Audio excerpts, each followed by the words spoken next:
The Holy Gospel according to St. Luke, the 12th chapter. And Jesus said, I came to bring fire to the earth, and how I wish it were already kindled.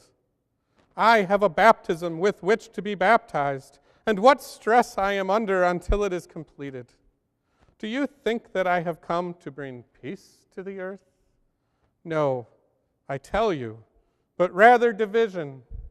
From now on, 5 in one household will be divided, 3 against 2 and 2 against 3. They will be divided, father against son, and son against father, mother against daughter, and daughter against mother, mother-in-law against daughter-in-law, and daughter-in-law against mother-in-law. He also said to the crowds, when you see a cloud rising in the west, you immediately say, it is going to rain. And so it happens. And when you see the south wind blowing, you say, there will be a scorching heat. And so it happens. You hypocrites, you know how to interpret the appearance of the earth and the sky, but why do you not know how to interpret this present time? The Gospel of the Lord. You may be seated.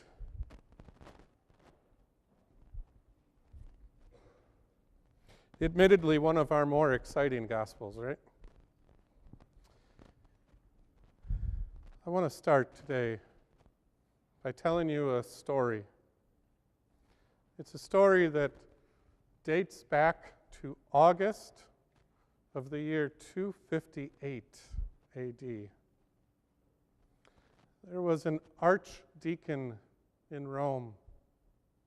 His name was Lawrence. Now, Archdeacon Lawrence was one of 7 deacons appointed by the Pope. He was the highest of the deacons. This was a time where the church was experiencing great persecution. On one August afternoon, one of the representatives of the Roman emperor called Lawrence to his seat and said to him, I want you to deliver to me all the treasures of the church. We are confiscating them from you. Lawrence, thinking very quickly, said, I need a few days. His wish was granted. He spent those next couple days taking everything the church had and handing it out to the poor throughout Rome. And then on the 3rd day, when it was time for him to appear before the Roman officials, he gathered together some widows, the blind, the poor, even those who had leprosy, and brought them with him, presented them to the Roman authorities with the words, these people are the greatest treasure that the church has. He followed that up by saying, I submit to you that the church is wealthier because of these people than the Roman emperor will ever be. Lawrence ended up giving his life for his faith. But his witness should teach us something. The greatest treasures of the church are those people who we are called to serve and to love and to care for. They are the greatest treasures of the church. Baptismal fonts, altars, communion rails, pulpits, pews, pianos. They are just things. The people, God's children, especially those in the most need are the church's greatest treasure. So when Jesus says to those gathered, I have come not to unite but to divide, keep this in mind. Jesus' goal was not to divide us, but he knew that his ministry and his word would inherently divide us. Not because of the word, but because of our greed. It is our greed that ultimately divides us. Every single one of us in here has a story. Some of those stories include people who lost parents at an early age. Some of those stories involve people who have been battling cancer for a long time. Some of those stories involve people who have been through a divorce. Some of those stories involve people who are grieving even now as we are gathered here together.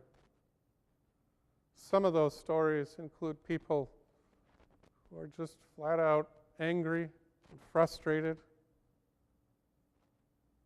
with their work, with the church, with their friends or family. We all have a story to tell.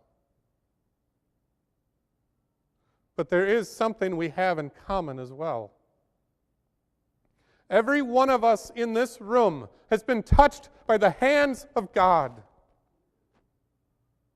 Every one of us in this room has been breathed to life with God's life-giving breath. Every one of us in this room has gifts that God has given to us with a purpose to go and change the world. Every one of us is a cherished child of God.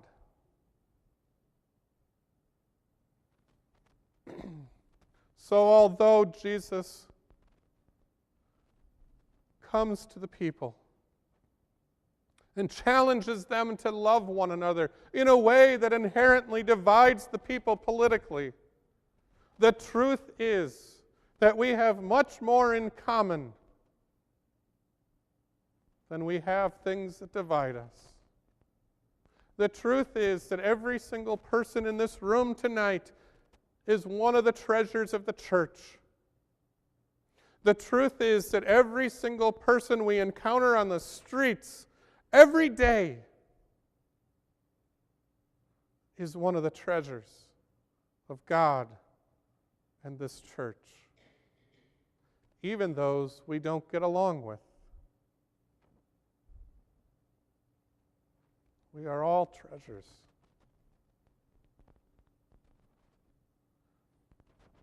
Yeah, we're divided. No question. We're divided because of our politics. We're divided because of our wealth. We're divided because of our race, sexuality, age. Go through the list. There is something that divides us, every one of us. But the thing that unites us is the common DNA which comes from God. God's fingerprints are all over every one of us. In God's eyes, every one of us is a treasure. Even the homeless person living in the parking garage on Chicago Street. Even the Alzheimer's patient sitting by herself at the vines. Even the hospice patient in a hospital. Even the person who is underemployed, has kids, doesn't know where their meals are coming from tonight. Even the person that walks by our front door and takes a cup of water as they go about their day. Every single person is a treasure of God. Yes, we are divided, but I submit to you that we are much more united than we realize.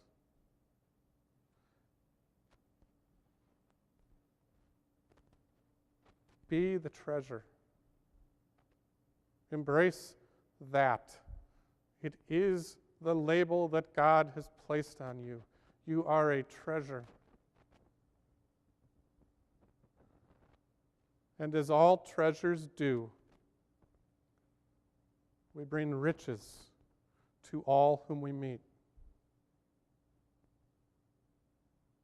Be that treasure. Bring the riches of God to every hand that you touch.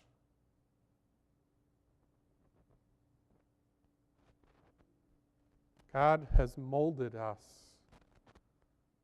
into the greatest treasures of this generation. Thanks be to God.